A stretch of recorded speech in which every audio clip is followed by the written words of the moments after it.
A journey to find gold. Level intermediate. Dimitri had been working in a London restaurant kitchen for 3 years when he first heard the story that would change his life.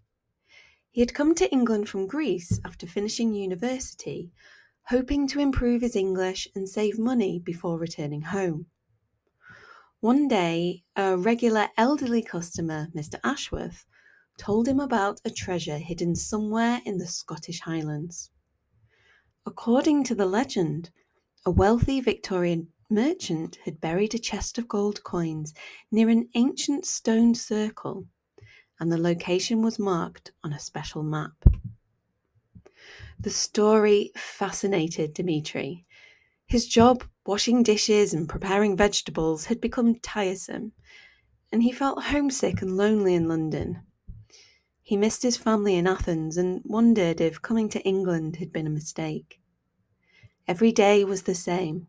Wake up in his small shared flat, work long hours in the hot kitchen, come home exhausted, and count the small amount of money he'd managed to save each month.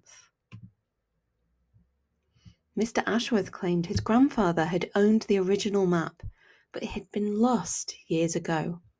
However, he remembered some details. The treasure was buried near 3 standing stones that formed a triangle somewhere in the Cairngorms National Park.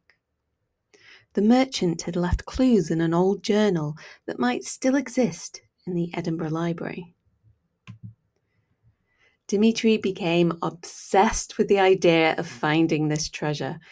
If he could discover the gold, he could return to Greece as a successful man, buy a small restaurant by the sea, and make his parents proud. He spent his free time in internet cafes researching Victorian merchants and studying maps of Scotland. He used his wages to buy second-hand books about treasure hunting and saved every pound to purchase metal detecting equipment. After 6 months of research, Dimitri decided he had found enough clues to begin his quest. He quit his restaurant job, despite his manager's warnings that he was making a foolish mistake. His flatmates thought he was crazy to leave steady work for an impossible dream, but Dimitri was determined to change his destiny. The Scottish Highlands were unlike anything Dimitri had ever experienced. Coming from the warm, dry climate of Greece, he found the cold, wet mountains challenging, but strangely beautiful. He stayed in youth hostels and cheap campsites, carefully managing his limited money while systematically searching from one stone circle to another. During his second month of searching, Dimitri met other people who shared his passion for treasure hunting. There was Janet, a retired teacher from Glasgow who spent her weekends searching for Roman coins and Celtic artifacts. There was also Michael, a man from Ireland who believed he could find Viking gold buried near old coastal settlements. These fellow treasure hunters welcomed Dimitri warmly. They shared their knowledge freely, teaching him about Scottish history and best techniques for metal detecting. Around campfires in the evening, they listened patiently as he told stories about ancient Greece and his dreams of returning home successful. Janet taught Dimitri how to read the Scottish landscape, showing him how ancient peoples would have chosen locations for their settlements and ceremonies. She helped him understand the connection between the stones and the stars, just as his grandfather had once shown him ancient Greek astronomical sites. Michael shared his knowledge of Celtic culture, and Dimitri began to see similarities between the old Irish legends and the Greek myths he had grown up with. As weeks passed, Dimitri found many interesting objects with his metal detector.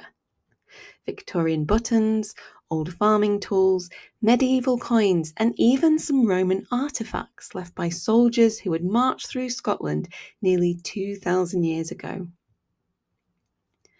Each discovery excited him, but none was the chest of gold he was seeking. Instead of feeling disappointed, Dimitri began to appreciate the stories these small objects told about the people who had lived and worked in these mountains. The 3 months Dimitri had planned for his treasure hunt extended to 6 months, then 8.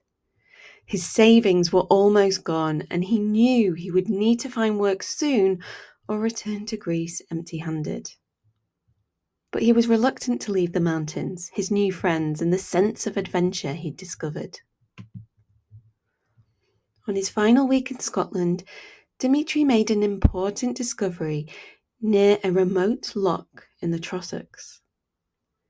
His metal detector found a small bronze Celtic bracelet, probably over 1,500 years old, buried beneath the roots of an ancient oak tree.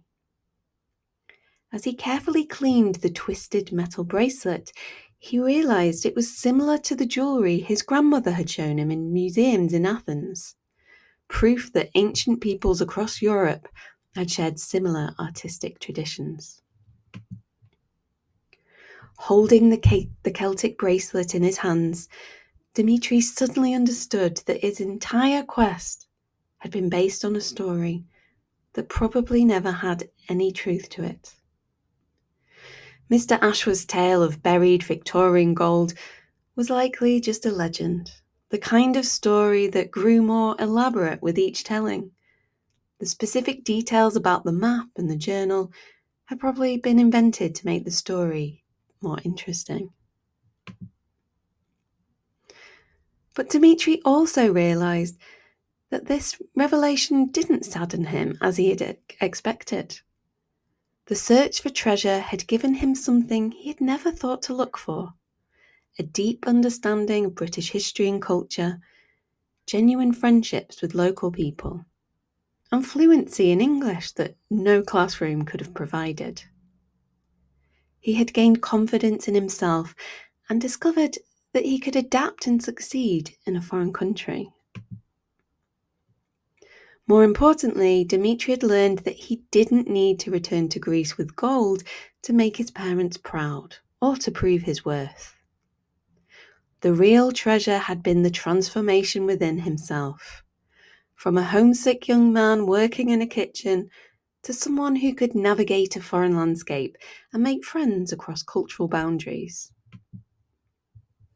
The twist in Dimitri's journey was not that the treasure didn't exist, but that he had been carrying the real treasure with him from Greece all along. His curiosity, his determination, and his ability to find meaning and connection wherever he went. The gold he had been seeking was not buried in Scottish soil, but hidden within his own capacity for growth and adaptation. When Dimitri finally returned to London, he used his new confidence and improved English to find a better job managing a small hotel. He saved money not for a desperate treasure hunt, but for a proper business plan.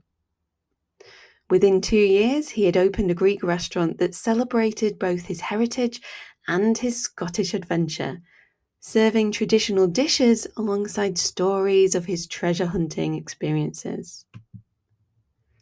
Dimitri never found the chest of Victorian gold that had started his adventure, but he had discovered something more valuable: the knowledge that home was not just a place he had left behind, but something he could create wherever he chose to build meaningful relationships and pursue his dreams. The real treasure of his journey was transforming his immigrant experience from one of loneliness and limitation into one of belonging and possibility. Dimitri had learned that the most precious treasures are often not the ones we cross oceans to find, but the ones we uncover about ourselves when we have the courage to search.